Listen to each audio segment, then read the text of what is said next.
hoje eu sei o que eu estou fazendo aqui. Hoje eu vou entrevistar a neurologista Ana Carla. Seja muito bem-vinda, doutora.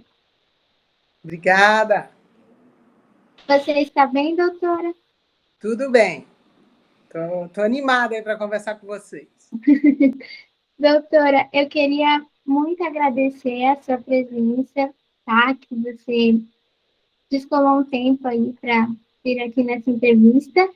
E eu já queria começar perguntando para você o que você acha que vai acontecer com as crianças que estavam na fase de desenvolver a fala e não tiveram o desenvolvimento da mesma quando voltarem ao presencial.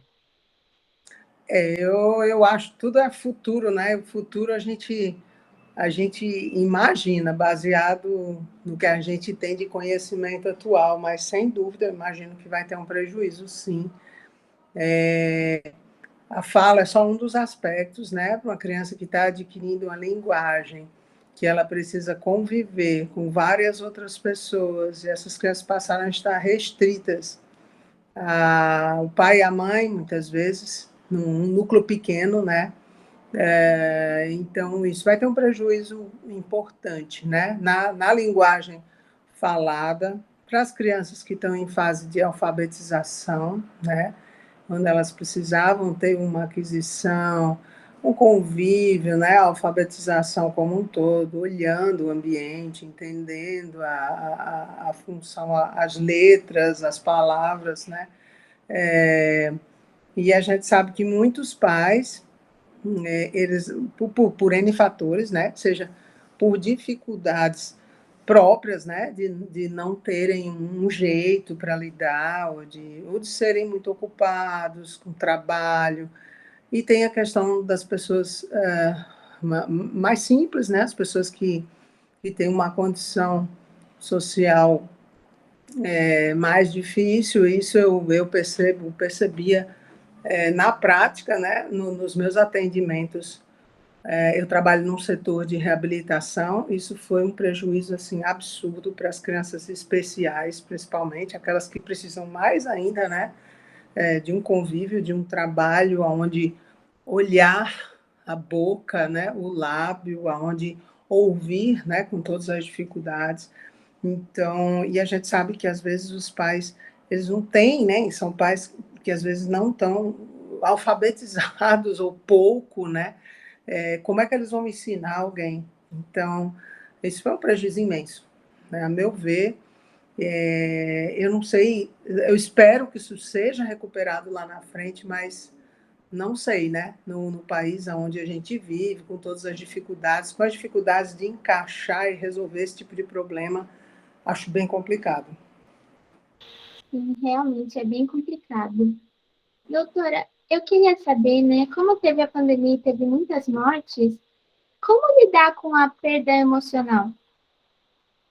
Sim, isso cada um vivenciou, né, da sua forma.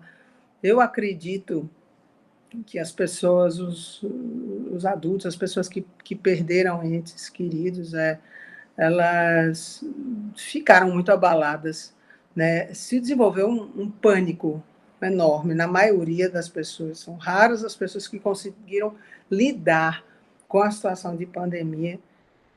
Então, cada um teve a sua vivência, mas o pânico foi uma coisa quase generalizada, né? As pessoas ficaram com medo, as pessoas começaram a lidar até com a falta de empatia em termos de rechaçar o outro, de algumas agressões, né? Distorções de um convívio normal, né? Aspas, mas de um convívio mais pacífico entre as pessoas, e eu acho que isso foi decorrente de ver tanta coisa, de ver tantas mortes. Eu também acho que houve assim, um trabalho meio negativo da imprensa, mas eles estão sempre para mostrar, né? Mas o mostrar ele foi um pouco amplificado porque, né, aquela coisa de mostrar aqueles inúmeros caixões lá na Itália, aquela coisa mortos empilhados, mortos, isso causou assim um medo enorme, um prejuízo emocional para os adultos E aí eu vou mais adiante, em especial para as pessoas de mais idade, porque isso era colocado a todo tempo. O idoso, né, a principal vítima, o idoso que estava morrendo primeiro, o idoso que estava, eles estavam. Então, até hoje a gente tem pessoas de idade assim em pânico, sem sair de casa. Do ponto de vista neurológico, houve uma regressão muito importante. Eu tenho vários casos de pacientes que, se não desenvolveram, afloraram demências, depressão, insônia, doenças que muitas vezes essas pessoas ou não iam demonstrar, né? Ou iam mostrar mais adiante, aparecer mais adiante essa patologia, e isso tudo amplificou demais com a pandemia. Por quê? Porque quando você se coloca só né, naquele seu ambiente, no seu círculo, perde o convívio social, né, você acaba mudando a circuitaria cerebral para pior. Né? Começam algumas substâncias no cérebro que não são boas a serem fabricadas, as boas passam a não ser fabricadas, você não tem mais atividade física, por exemplo, para colocar ótimas substâncias, as endorfinas, por exemplo, no nosso organismo.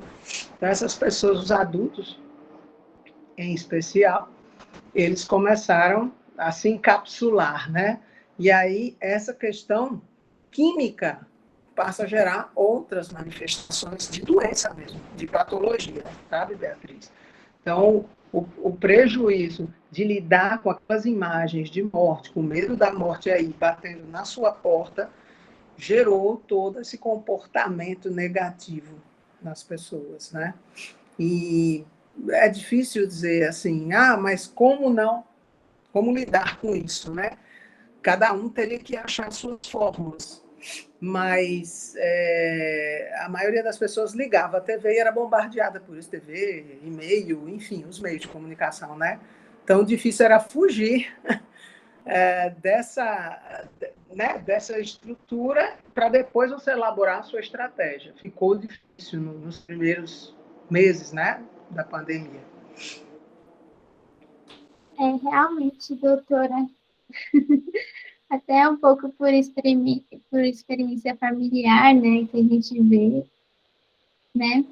Mas, enfim, doutora, o que você acha sobre o assunto da vida social que atrapalhou um pouco o emocional e o cotidiano de inúmeros adolescentes no Brasil e no mundo como um todo? Sim, péssimo, né? Porque, assim, o adolescente, mais do que qualquer, como eu falei, o pequenininho, ele precisa aprender a falar, precisa aprender a cair, levantar, a se mover, mas o adolescente, o que ele precisa mesmo é estabelecer laços, né? Interações, e isso foi cortado, na grande maioria, porque laços através de uma tela são, a meu ver, laços bem distorcidos, né? Ali ele pode cancelar, deletar, mutar, né? Tem uns verbos novos. Mute aí, fulano de tal. Então, são coisas novas e artificiais demais, que estão muito longe do que é você realmente ter um conflito com alguém. Você não vai poder mutar aquela pessoa que você teve um conflito, né? Você vai ter que ir lá e vai ter que cruzar com ela e vai ter que resolver. No máximo, você pode virar a cara, trocar de calçada, né? Então, as relações, elas ficaram absolutamente distorcidas e artificiais. Isso também não foi e não será uma coisa boa para o adolescente que não soube ter válvulas de escape. Quais são as válvulas de escape que se poderia? Fazer uma atividade física, né, que fosse em sua casa ou algumas coisas online, tentar uma leitura, coisas mais saudáveis que simplesmente ficar em redes sociais, estabelecendo aí. Eu diria que criou-se também um parâmetro do quanto eu agrado na rede social, isso amplificou demais, já é muito grande, mas aí ficou aquela coisa, né? O adolescente, ele se autocobrando por essa aceitação, isso amplificou demais. Isso existe, sempre vai existir. A questão do uso da tela excessivo, né? Aí vamos puxar para o meu lado, né?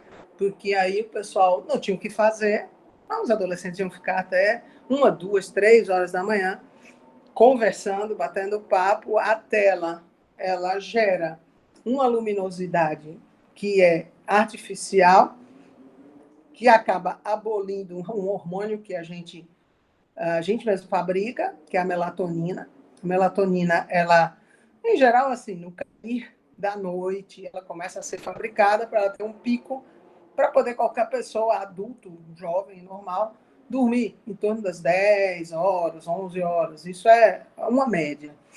Então, a pessoa que ela joga um monte de tela, né? Celular, computador, tablet, às vezes tudo junto ao mesmo tempo, multifuncional, muita luminosidade, sem usar filtros.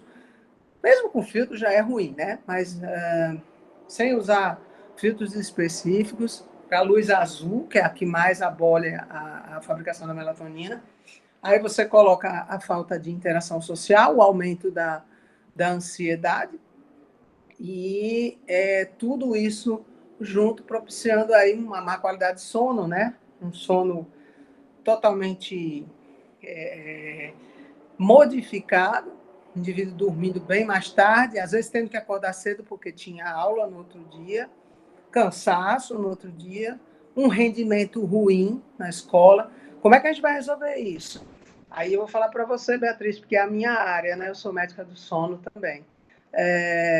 Eu sempre falo para meus pacientes, para a gente adquirir um mau hábito de sono é rápido.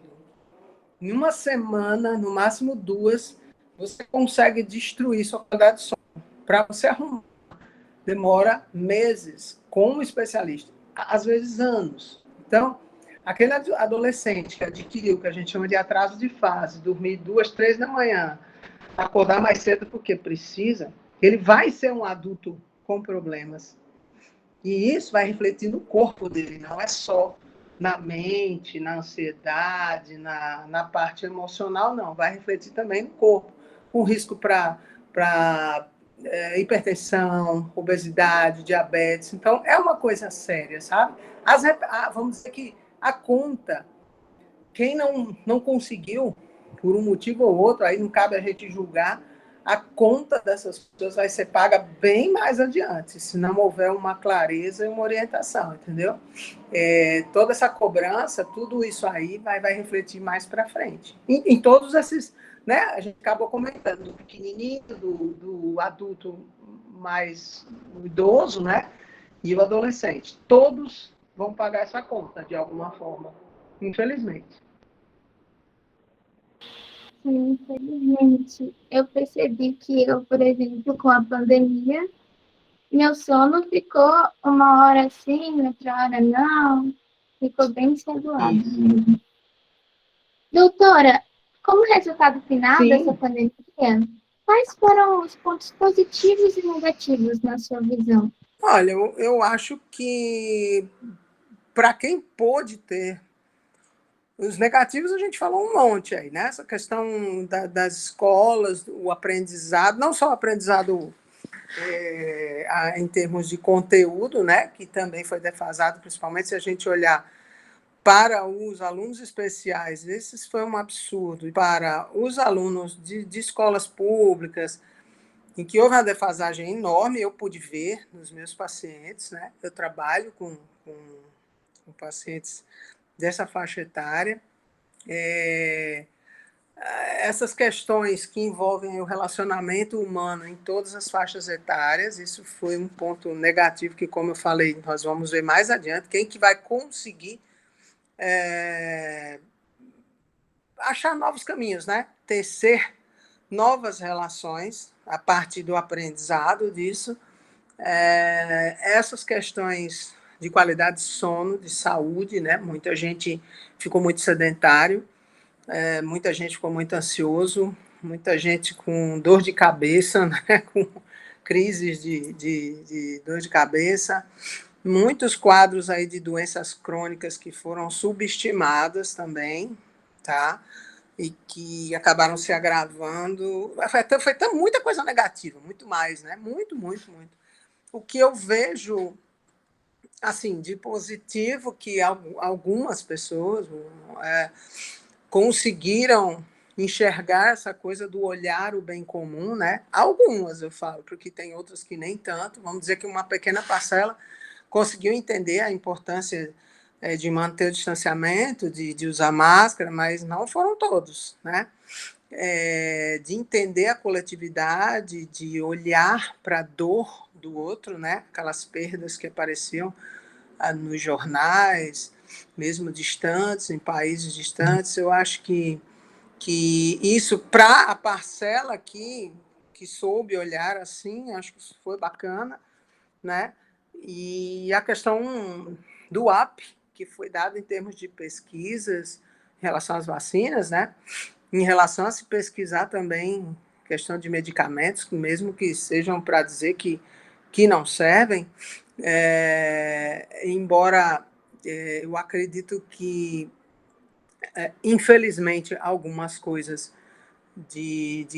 até de jornais, né, importantes aí científicos, eles também tiveram sua parcela de viés, infelizmente, porque a impressão que dá é que o mundo todo hoje é enviesado, né? Ele está sempre com interesse por trás.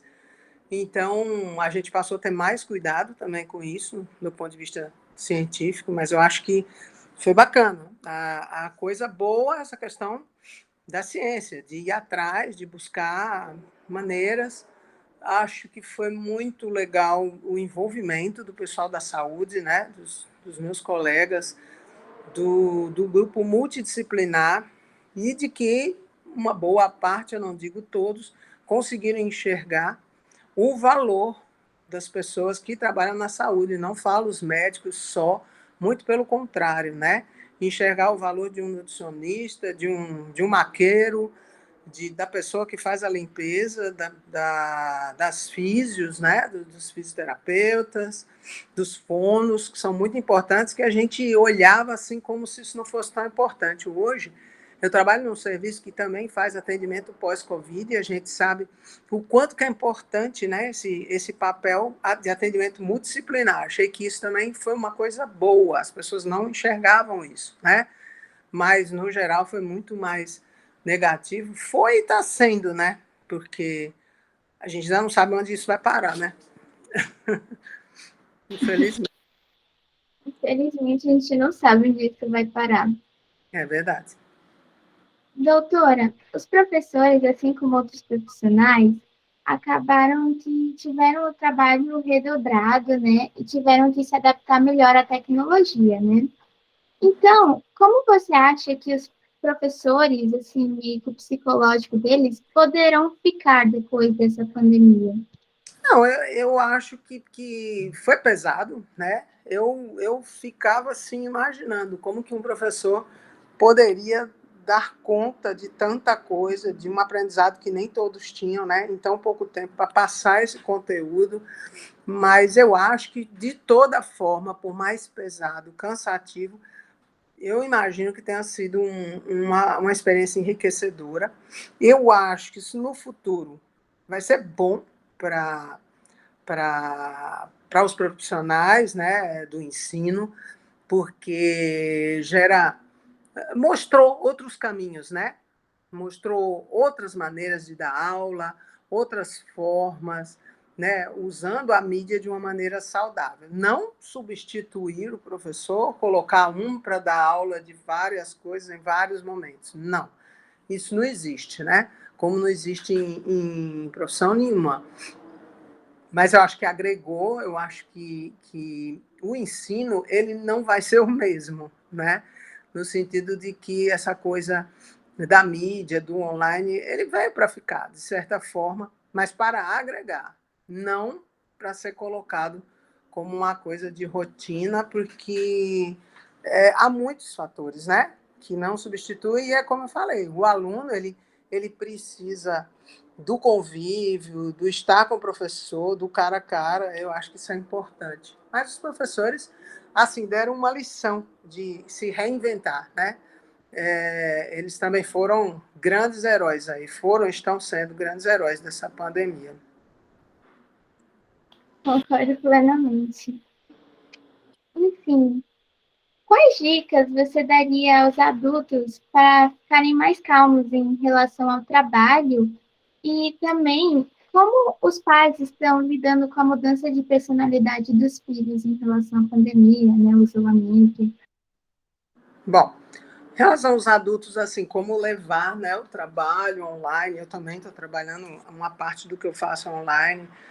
Eu acho que ele tem que saber dosar, tem que usar o espaço e o tempo de uma maneira adequados, né?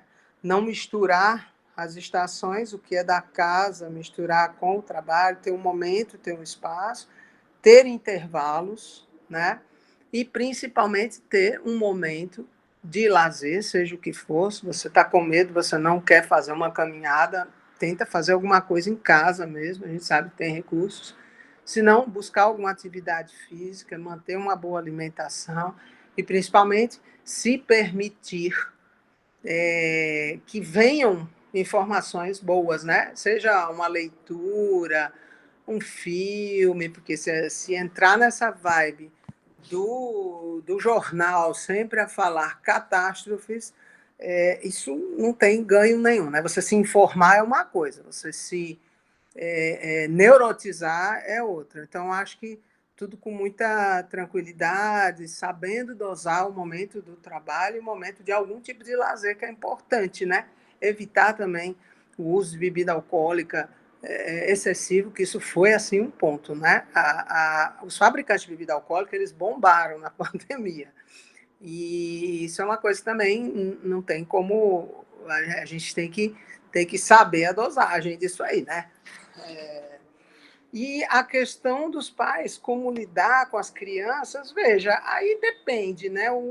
Os pais eles precisam entender, precisam ser empáticos também com os seus filhos, desde pequenininhos. Então, a criança pequena ela vai manifestar um sofrimento, um sentimento de que não está se sentindo bem com aquela situação, de determinadas coisas. Às vezes é uma birra, um brinquedo que arremessa longe, uma negativa, e os pais têm que estar preparados para isso, né?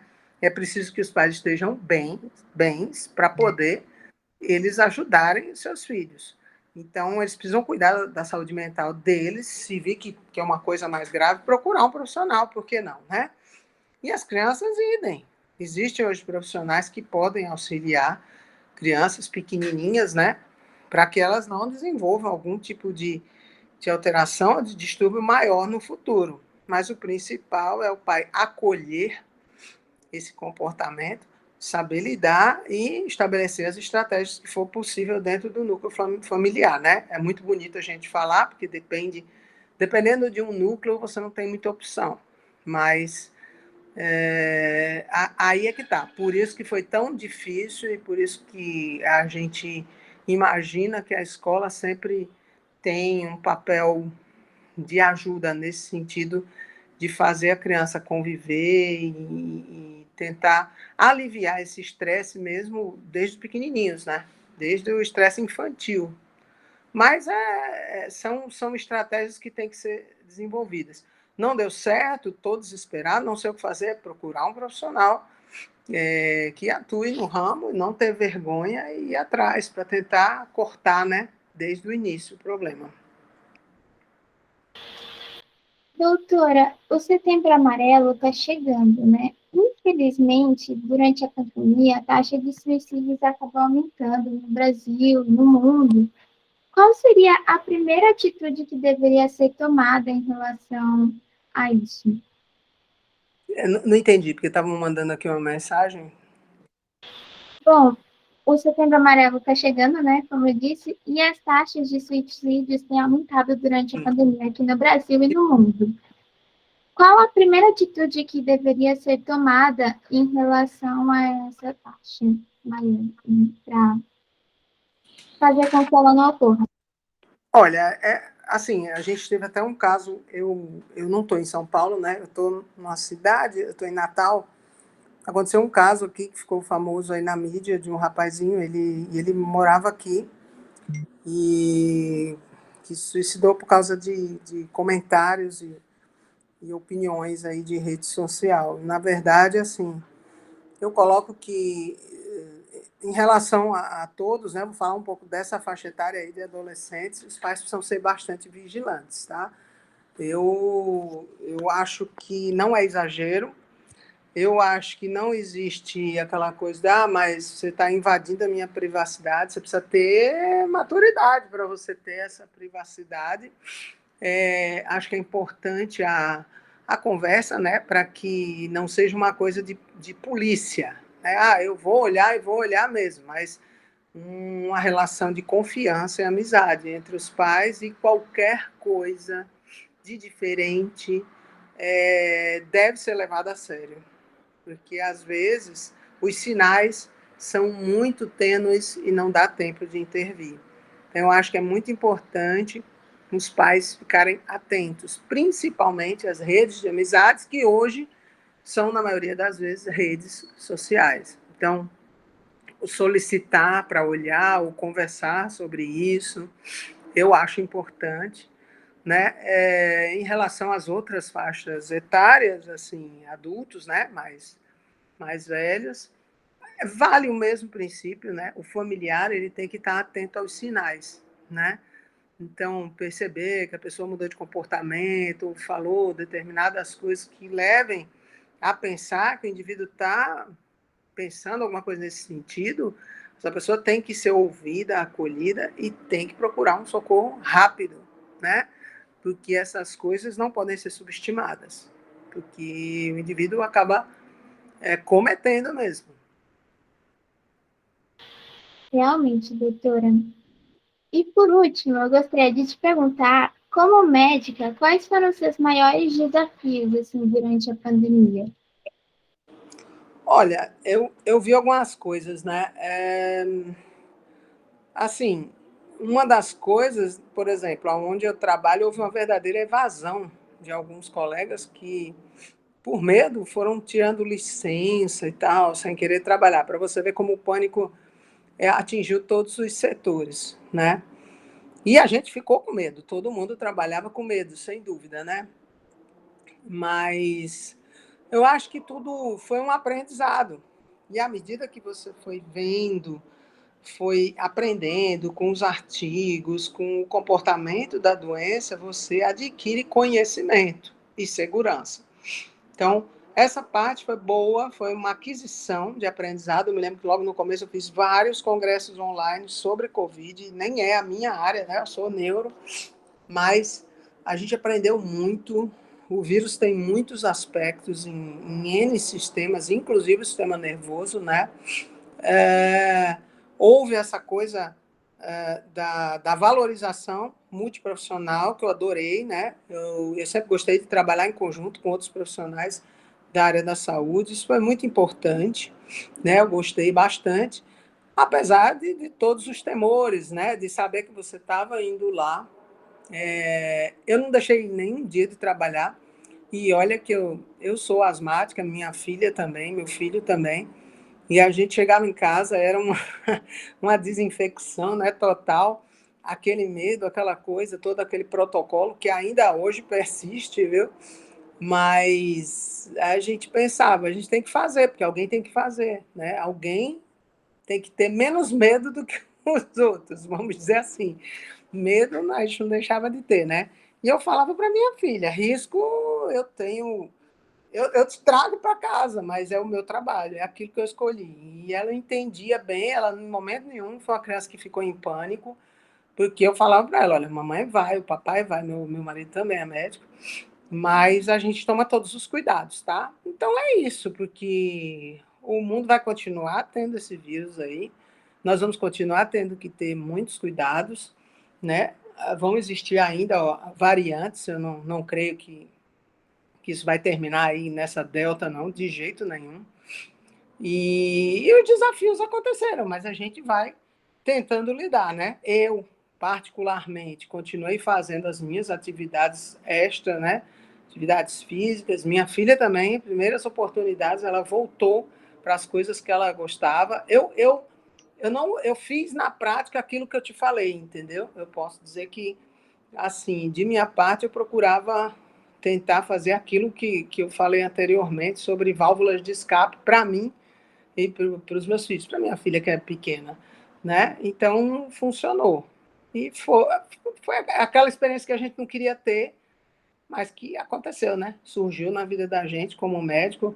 A gente agora já tem outra visão aí, até na neurologia, em relação às questões do Covid, em relação ao sono também, que é a minha outra área. E vamos lá, né? Vão surgindo outras atualizações, outras coisas, a gente vai aprendendo. Aprendizado é a palavra, né? Com certeza, com essa pandemia a gente aprendeu muita coisa. Enfim, doutora, foi isso. Muito obrigada pela sua participação. Foi uma honra te entrevistar. Imagina, estamos às ordens. Se precisar de alguma coisa, estou sempre à disposição. Eu vi o primeiro jornal, achei muito bacana. Acho uma proposta ótima, né? A professora Fernanda aí sempre brilhante nas ideias e os alunos acompanhando o brilhantismo do professor, né? Então é muito legal. Eu estou às ordens de vocês, tá bom? Tá bom. Um beijo. Tchau, doutora. Outro, querida. Tudo de bom. Tchau, tchau.